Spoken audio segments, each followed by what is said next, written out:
Okay, in this video I'm going to show you my brewing system. It's very inexpensive and compact. And this lovely fall day, it's actually Thanksgiving today.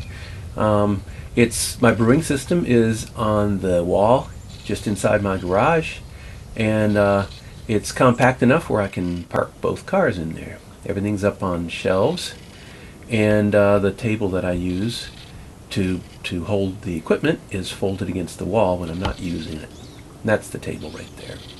And there's got my propane tanks and some stands. We'll see those set up later. So, move my car out and set up my brewing equipment real quick here. First I need to take a little sip of tea and then I get going. So, basically grabbing stuff off the shelves and setting it on the table, and should be done here in a second. So there it is, 4 tiers all set up, no pumps or anything. 2 burners, 2 tanks, mash tun, and reverse flow chiller, and the carboy.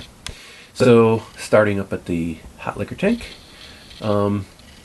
it flows down into the mash tun. And all this equipment, by the way, or most of it, is either hardware store or Walmart. The 2 burners with the 2 tanks are turkey fryers, obviously, and they came from Walmart. I think each set was like $45. I made that reverse flow chiller, and I've got another video on that if you want to look that up.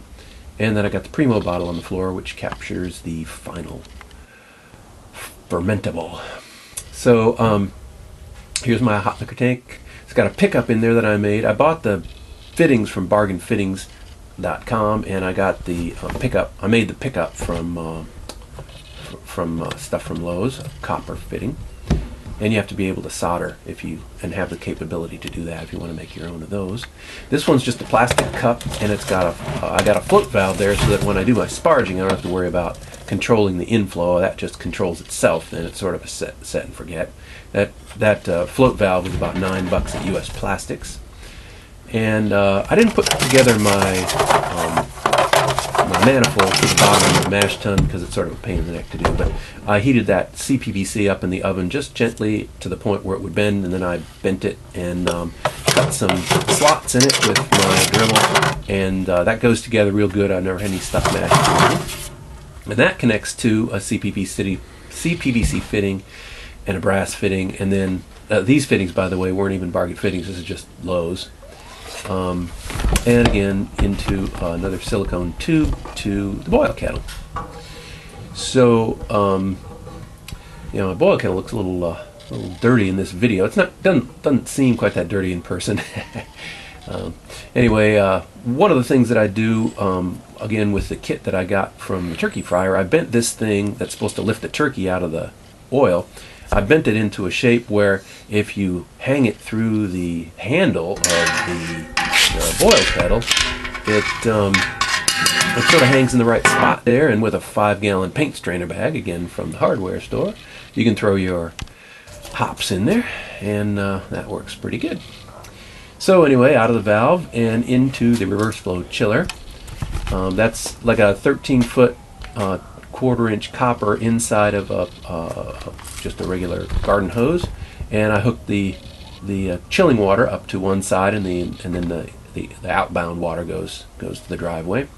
In the summertime, when the hose water's not cold enough, I fill a cooler with water and ice, and I drop this pump into it. This is a submersible pump.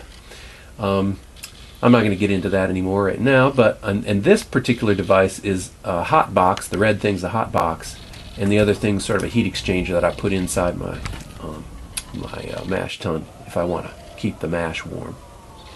But anyway, here's my equipment. So bottom to top, scrolling up, and I wanted to go into a little bit about the little stand that I keep my burner on. I had to raise up the burner to be above the mash tun. This is how it goes together. Looks a little wobbly here in this video, but it's once you get it together, and actually I put some screws in it when I do it for real.